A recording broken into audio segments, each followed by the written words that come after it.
Olá pessoal, Rodrigo novamente com vocês, dando prosseguimento à nossa série de vídeos com os algoritmos de data mining de aprendizagem de máquina no R. Estamos aqui na parte avançada, né, da nossa playlist. Então temos aí uma playlist com um R básico, um R intermediário, que trabalha mais a parte analítica, né, analítica não, estatística, né, e agora essa playlist que eu chamei de avançada, mas não chega a ser tão avançada assim, é mais para conhecer os algoritmos aqui que a gente tem, né? Alguns métodos que a gente tem aqui para fazer análise de dados, né? Bom, eu peguei um conjunto de dados aqui do UCI, tá? Eu já falei desse repositório em alguns outros vídeos.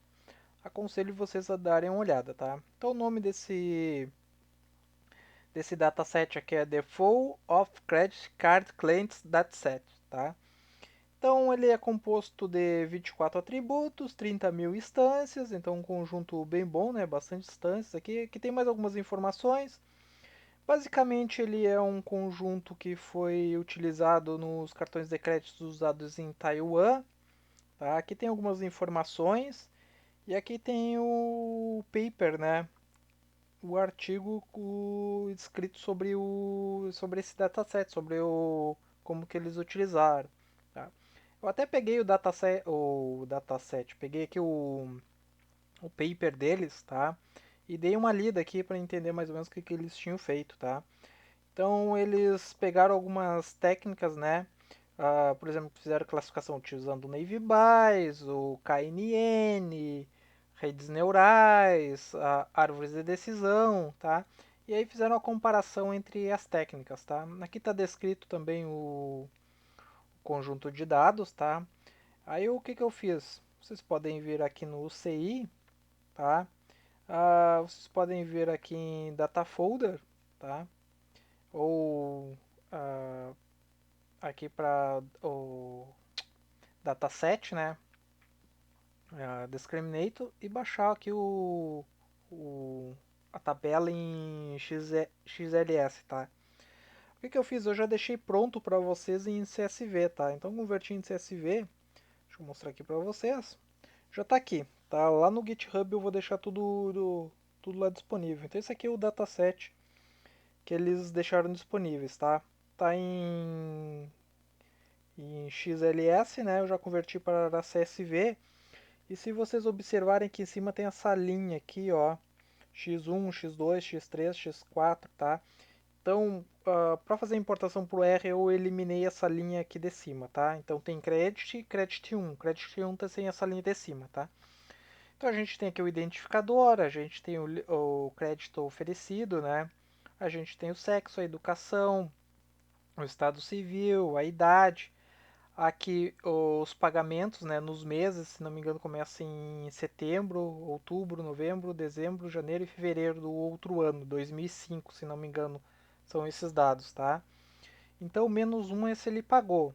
Um é se ele pagou com um mês de atraso, dois se ele pagou com 2 meses de atraso e assim sucessivamente, tá? O que a gente tem aqui? A gente tem também os valores pagos, tá? E a gente tem o extrato de pagamento dos últimos meses. Então, quanto que ele pagou naquele mês, tá? Então, a gente tem a partir de setembro, quanto que ele pagou, outubro, novembro, dezembro, janeiro e fevereiro, se não me engano, tá? E a última coluna aqui, que seria nossa classe meta, tá? É 0 e 1 é se ele pagou ou se ele não pagou, tá? Então aqui tem algumas informações aqui sobre esse dataset. Então vocês dão uma lida aqui no paper que eu deixei disponível para vocês e também aqui no CI, tá? Vocês dão uma lida aqui que tem umas informações aqui sobre o conjunto, tá? Bom, então vamos fazer a importação dele aqui, tá? Então deixa eu iniciar aqui o H2O, comentar isso aqui, vamos fazer a importação. Tá aqui em script, R avançado, como eu disse tem o credit e o credit 1, tá? O credit 1 já deixei sem aquela linha de cima, tá? Eu estou aqui com meus dados, né? Deixa eu ver aqui se abriu. Dados, eu acho que não abriu aqui. Deixa eu pegar de novo aqui.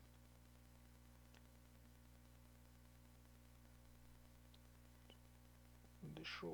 Estou em Historic. Agora sim, tá aqui. Já tinha aberto aqui. Tá aqui os dados então, estão as informações aqui no nosso cabeçalho. Essa linha aqui eu vou só renomear as colunas, tá? Então, renomeei as colunas só para ficar de fácil entendimento. Então, pagamento passado, se ele pagou, se ele não pagou. O valor em conta, tá? Então, acumulado. E o valor pago anteriormente, tá? Nos meses. Ok. E aqui a nossa classe meta, né? Que eu coloquei pagou, tá bem? Deixa eu fechar aqui, renomei as colunas. Eu vou eliminar o ID, porque não nos interessa. Eu vou fazer a divisão em base de teste e base de treinamentos, utilizando a biblioteca CalTools. Então isso aqui já é de praxe, que já estão fazendo esse tipo de divisão, né? Então criei aqui base de teste e base de treinamento, tá? Então são 30.000 conjunto, ficou 22.500 para a base de treinamento e 7.500 para a base de teste, tá? O H2O, tá? Vocês precisam transformar esses conjuntos que vocês estão utilizando em um conjunto do tipo, né, em um objeto do tipo H2O. Melhor dizendo, objetos, né? A gente já vinha tratando como objeto. Então eu preciso criar, aqui eu criei dois objetos, um base de treinamento, um base de teste. Normal, como a gente está fazendo. O que eu tenho que fazer agora? Eu tenho que pegar essa base de treinamento e transformar em um objeto do tipo H2O. Tá? Então eu vou iniciar aqui o H2O com o máximo que tiver de servidor, de clusters, né? Então eu vou pegar a base de treinamento, vou criar a própria base de treinamento, né? Vou chamar as.h2o base de treinamento. Então eu vou criar um objeto base de treinamento do tipo H2O utilizando a base de treinamento. Tá? Então vou dar uma olhada aqui em cima como que ele está aqui, ó. Então 24 variáveis, né? Vou dar um enter aqui. Então ele fez a conexão aqui, ó, e criou pra gente. Pode ver que mudou o formato aqui. Agora a gente tem esse formato environment, tá?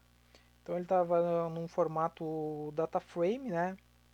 E a gente transformou ele num formato environment, que ele é do tipo H2O. Então eu vou dar aqui para a base de treinamento de teste também. Também virou num environment, tá? Para a gente utilizar redes neurais com H2O, tá? Eu disse que a gente pode utilizar regressão linear, vários outros tipos, né? O H2O suporta, tá? Para a gente utilizar redes neurais, a gente vai utilizar H2O.deeplearning, tá? Então aí a gente usa a rede neural. Eu vou dar um help só aqui em H2O Deep Learning para a gente dar uma olhadinha. Observem a quantidade de parâmetros que a gente pode utilizar na rede neural. Tá? São muitos parâmetros, tá? Então aqui a gente tem os argumentos, né, ou os parâmetros, né? Eu gosto de chamar de parâmetros, mas pode chamar de argumentos, tá? Sugiro que deem uma lida e entender o que é cada um deles. Então é importante conhecer os conceitos, né, sobre redes neurais. Então, ajustes dos pesos, como que é feito o ajuste dos pesos, então taxa de aprendizagem, a descida do gradiente, tá? Então todos esses conceitos é importante vocês entenderem, conhecerem, né? As épocas de treinamento, camadas ocultas, quantidade de camadas ocultas, tá? Função de ativação, tá? Então a gente tem o mais básico de todos, né? Que a gente vê bastante aí, que é a sigmoide, né? A, qual função de ativação que vocês vão utilizarem. Então tem uma série de conhecimentos que vocês precisam ter como base para utilizar redes neurais, tá? Então sugiro que vocês deem uma olhada nisso. A gente só vai ver os principais aqui, tá? Para o vídeo não ficar muito grande, tá? Então tem uma série de parâmetros aqui ou argumentos, tá? Que podem ser utilizados, tá? Eu estou passando alguns aqui, ó, que dá para vocês darem uma olhada, tá? Então nosso primeiro parâmetro aqui que eu vou passar, então eu vou criar um objeto classificador. Ele vai receber h2o.jplearn, tá? Eu vou passar o y, o nosso y é a nossa classe meta, ou seja, pagou lá daquela tabela de dados, tá? Eu tenho train frame, tá? E eu vou utilizar a base de treinamento. Lembrando que para mim utilizar essa base de treinamento, ela precisa ser do tipo H2O, por isso que eu fiz essa transformação aqui, senão vai dar erro, tá? Então preste atenção nisso aqui, tá? Então a gente tem a nossa função de ativação aqui. Para utilizar a função de ativação, eu chamo Activation, tá? Se vocês olharem aqui Activation, vocês vão ver algumas funções de ativação, tá? Vocês podem procurar essas funções de ativações, tá? E entender como que cada uma é utilizada, tá? E onde cada uma tem o melhor desempenho, tá? Em geral, essa rectifier aqui é a que tem melhor desempenho para casos genéricos, né? Bom, então eu vou utilizar ela aqui, mas sugiro que vocês deem uma lida também nessas outras ah, ativações aqui que ele suporta, tá? Hidden. Hidden seria nossas camadas ocultas, tá? Neste caso aqui eu estou dizendo que quero uma camada oculta com 50 neurônios, tá? Eu posso botar mais camadas ocultas, por exemplo, posso passar em formato de vetor.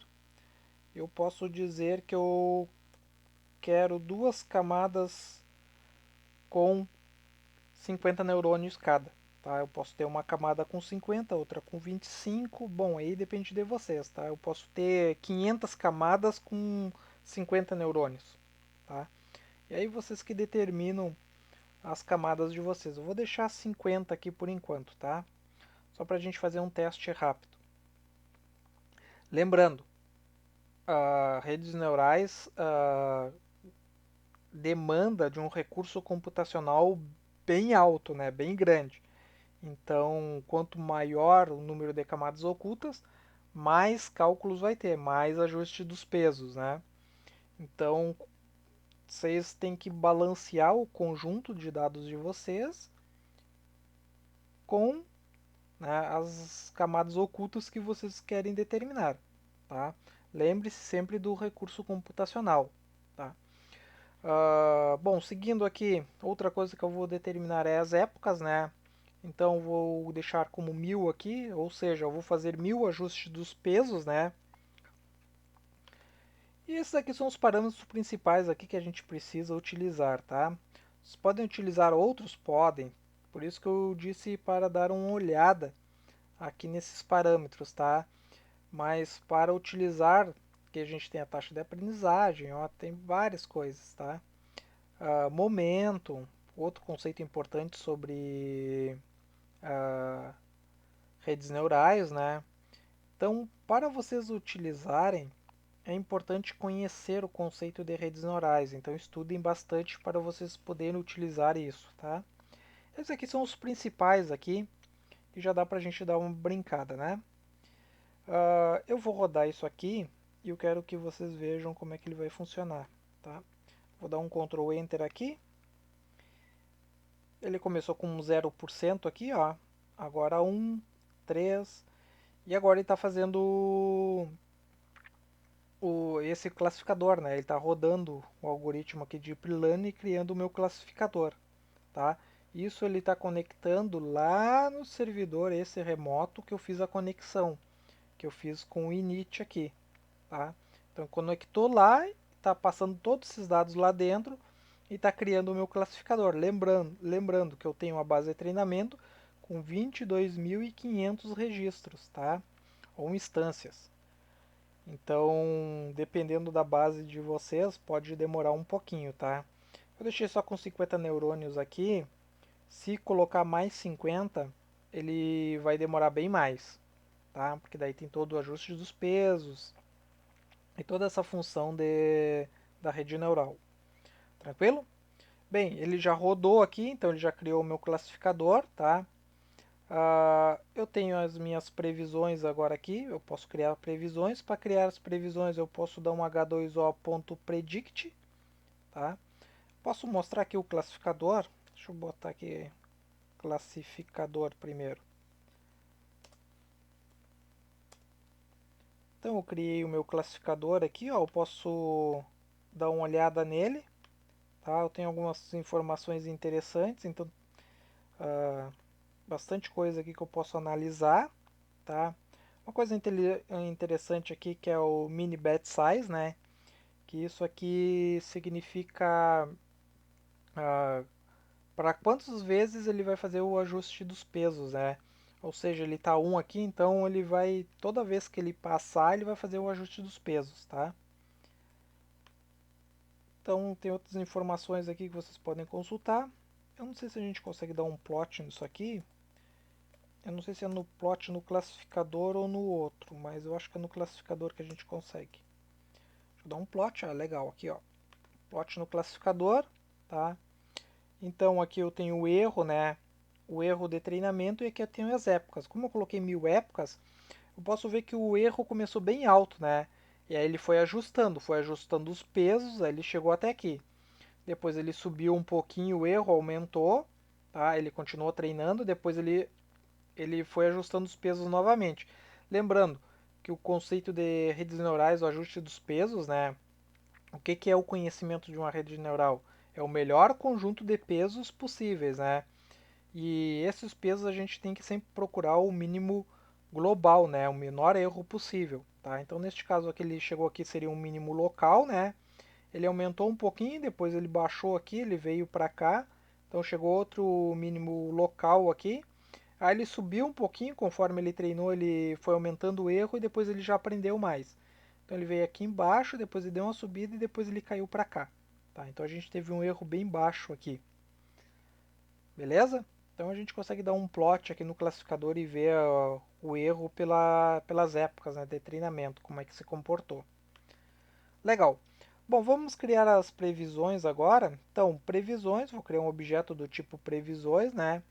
Vai ser o h2o.predict, vou passar o nosso classificador que foi criado aqui e vou passar a base de teste menos a nossa classe meta, que é o 24. Então, vou colocar menos 24 aqui. Tá? Vou dar um Ctrl Enter aqui para criar as previsões. Tá? Mesma coisa, ele conectou, tá? E já criou aqui para nós as previsões. Eu posso dar um Enter aqui nas previsões, posso ver aqui o Predict, ó. Então, 1, 2, 3, 4, 5, 6 e mais, né, 7.500 linhas, né? A gente pode ver bastante que seriam todos os nossos conjuntos aqui, né? Todos os nossos dados de previsões. O que a gente tem aqui? A gente está nesse formato aqui, ó. Deixa eu puxar um pouquinho para baixo aqui, tá? O que acontece? As nossas previsões, ela também está num formato environment, ela está num formato H2O, né? Só que não está 0 e 1, né? Ele não preveu desse jeito, né? Ele preveu desta forma aqui, tá? Aí o que eu vou fazer? Eu vou pegar previsões, previsões vai receber previsões maior que 0.5, tá? Então, o que tiver maior que 0.5 ele vai colocar 1, que não tiver ele vai colocar 0, tá? Então, vou dar um Ctrl Enter nisso aqui. Ok. Tá? E agora eu vou transformar isso aqui num vetor, tá? Então está no formato environment, eu vou transformar num formato de vetor. Vou dar um Ctrl Enter, criei e agora eu já posso ver aqui, né, uma visualização melhor, né? Então 0, 0, 1, 1, 1, 0, 0, 0, tá? O que eu preciso agora para criar a matriz de confusão?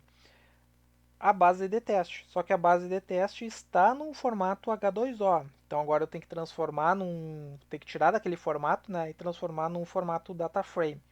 Então a base de teste vai receber s.data.frame, ou seja, vai receber no formato data frame a própria base de teste. Então Ctrl Enter. Vou criar a matriz de confusão, né? Então, table, base teste, todas as linhas e só a coluna 24, a nossa classe meta, né? Que a gente estava tentando predizer, né? E temos as previsões aqui, tá? Então, criar a nossa matriz de confusão, posso dar um Ctrl Enter, e aqui eu tenho a nossa matriz de confusão, tá? Eu posso usar o caret aqui e usar confuse matrix e passar a própria matriz de confusão. Então, vou dar o Ctrl Enter aqui, criou, tá?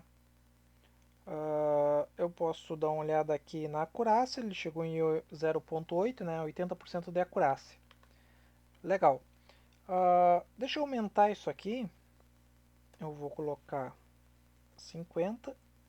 Vou colocar duas camadas ocultas de 50, tá? Então, deixa eu passar aqui, faltou um C, né? Tem que passar num formato tipo vetor. Eu vou criar tudo isso aqui novamente, tá? Deixa eu jogar até aqui embaixo. E a matriz eu vou criar por último, tá? Então, eu vou dar um Ctrl Enter aqui. E vou mandar rodar, tá? Eu acho que vai demorar um pouquinho, tá, pessoal? Então eu vou dar uma pausa no vídeo aqui. Eu volto assim que terminar, tá bem? Então, até daqui a pouco. Olá, pessoal, voltei aqui, tá? Então deu uns 3 minutinhos aqui, ficou rodando, tá? Então já aumentei aqui mais uma camada oculta de 50 neurônios, já deu bem mais tempo, tá? Então lembre-se do recurso computacional necessário para uma rede neural, né? Vamos gerar nossa matriz de confusão aqui, tá? Então, vamos ver, parece que ela não teve uma melhora muito grande, né? Vamos dar ver a acurácia aqui dela. O que faltou? Faltou alguma coisa aqui. Matriz de confusão. Previsão, tá. Acho que deu uma... Tá, criou o classificador. Tá, vamos dar as previsões aqui. Deu alguma coisinha aqui no data frame, tá? Vamos ver o classificador. O classificador a princípio deu ok. Deu um erro no plot aqui. Eu acho que o classificador aqui não chegou a terminar. Deixa eu rodar de novo aqui e já volto. Olá pessoal, agora sim, rodei aí, levou mais uns 3 minutinhos, tá? Já criei a nossa matriz de confusão aqui para a gente não perder muito tempo, tá? E pode ver que a acurácia aqui baixou um pouquinho, ficou 0.78, em torno de 78%, tá? Então quer dizer que nem sempre é mais, né? Então aumentei uma camada oculta aqui, mas diminuiu a acurácia, tá? Vocês podem aumentar as camadas ocultas aqui, né? Fazer novos testes, colocar novos neurônios. Então pode colocar duas camadas, por exemplo, de 150, tá? Ou três camadas de 150, tá? Provavelmente vai demorar aí uns 5, 7 minutos, talvez, tá? Mas podem fazer esse teste aí, tranquilo? Bom, o básico sobre redes neurais aqui com H2O é esse daqui. Aconselho fortemente a darem uma olhada, tá, nos conceitos sobre redes neurais. Então, taxa de aprendizagem, momento, cálculo do delta, descida do gradiente, épocas de aprendizagem, camadas ocultas, funções de ativação, tá? Então, todos os conceitos aí é muito importante vocês conhecerem para poder utilizar, né, redes neurais, tá bem? Então esse aqui foi só o básico aqui sobre Deep Learning com H2O. Eu vou ver se consigo trazer alguma coisa sobre classificação de imagens utilizando redes neurais, tá? Não é o mais indicado esse tipo de rede aqui para fazer análise de imagens, mas dá para a gente brincar um pouquinho com imagens com elas também. Tranquilo? Bom, espero que você tenha gostado. Quem curtir aí, dá um like no vídeo, compartilhem, ativem as notificações, convidem os colegas, tá? Mas antes de tudo isso, o que eu vou fazer? Eu vou salvar. Deixa eu salvar aqui. Ok, tá? Então tá salvo aqui. Eu vou colocar tudo lá no Git depois, tá? E aí vocês podem pegar o material todo lá no Git, tá bem? Ah, deixa eu só mostrar para vocês, eu já tenho algumas coisas aqui, tá? Então tá aqui Git, tá? Rodrigo Silva, script R, tá? Eu já tenho algumas coisas aqui sobre o H2O, mas aí eu vou terminar de colocar, tá? Eu vou colocar esse datasets que a gente utilizou e mais o paper do artigos que foi escrito sobre esse dataset, tá bem? Quem quiser pegar o material pode acessar aqui e pegar depois. Tranquilo? Agora sim, encerrando, vou nessa e valeu!